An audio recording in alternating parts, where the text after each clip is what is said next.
называется Пышкой Воробей. Если к тебе будет кто-то подходить к избушке и шептаться, ты сразу с моей тренировочкой можешь отгадать, что за голос, чей голос, у вас или у вас, или мой голос. А я все на нюх узнаю. Ага, на нюх, а попробуем на голос. Нам понадобится платочек. Платочек. Вот у меня платочек уже приготовленный.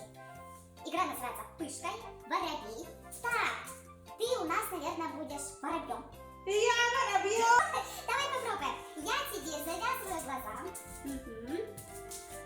В эту игру, конечно, играют целой командой. Но так как мы с тобой вдвоем, потом еще Васю пригласим, хорошо? И Васу, и Васу. И Васу, да. Я тебе только скажу. Кричать: драка, драка. Так, не падай. Так.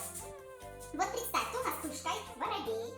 А мы, Васа, все вместе кружимся вокруг себя и говорим следующие слова. Миянгажа садгере, лох ты с пышкой да человек, пышкой энгурал, коды нявастас тадмал. После этих слов выбираем любого человека из круга, предположим, выбрали меня.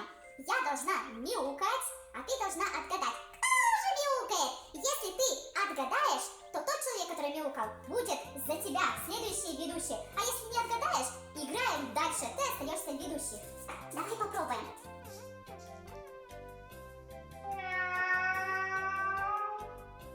Кошка.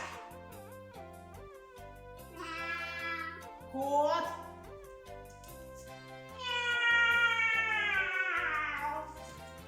Домнушка, ну я ж знаю, что ты здесь одна.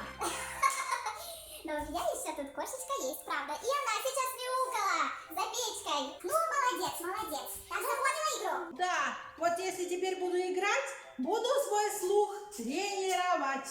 Отлично. Так. Вот соберемся со всеми лесными зверями, да со своими злодеями и будем веселиться. А сейчас я тебе покажу еще одну игру. Называется Ушко